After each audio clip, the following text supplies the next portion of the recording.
সবুজের বুক চিরে চোখ জুড়ানো স্মৃতিসৌধ বা টিলার উপর বাংলাদেশের একমাত্র পরিচ্ছন্ন গ্রাম হিসেবে পরিচিত জুমগাঁও। আর এ কারণেই সুনামগঞ্জের বাঁশতলা হতে পারে প্রকৃতি প্রেমীদের জন্য এক অরণ্য স্থান। গুলজার আহমেদের প্রতিবেদন, ছবি তুলেছেন দীপক বৈদ্য।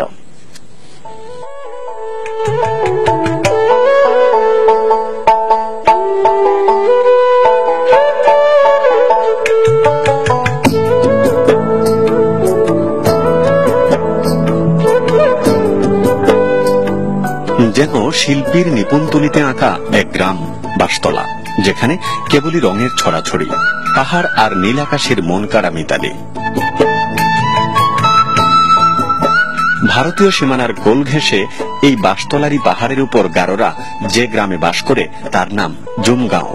সেখানে সবকিছুই যেন সাজানো গোছানো, মাটির তৈরি ঘর, পরিপাটি বাগান কিংবা ভারতের চেরাপুঞ্জির নয়নাভিরাম দৃশ্যগুলো যেন হাতছানি দিয়ে ডাকে সৌন্দর্য পিয়াসীদের।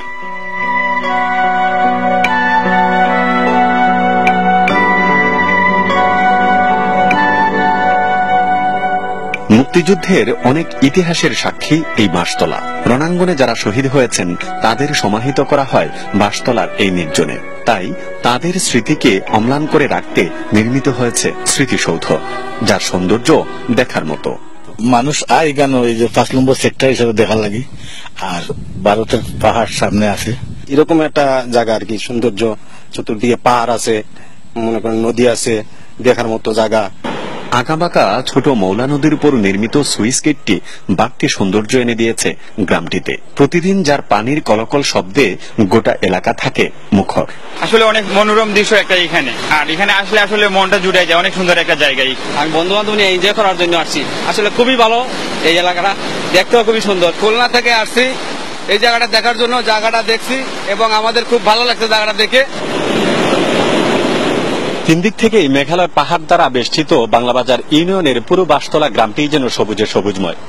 মুক্তিযুদ্ধের স্মৃতি বিজড়িত এলাকাটিতে নান্দনিক স্মৃতিসৌধ কিংবা পাহাড় থেকে নেমে আসা পানি মৌলা নদী হয়ে সুইচ গেটে এসে যে জলতরঙ্গের সৃষ্টি করে তা সত্যিই উপভোগ করার মতো। এছাড়া গ্রামীণ মেঠোপথে শুনশান নীরবতায় পাখিদের কলরব নতুন মাত্রা যোগ করবে আপনার আনন্দ ভ্রমণে। গুলজার আহমেদ, চ্যানেল 24, দোয়ারাবাজার, সুনামগঞ্জ।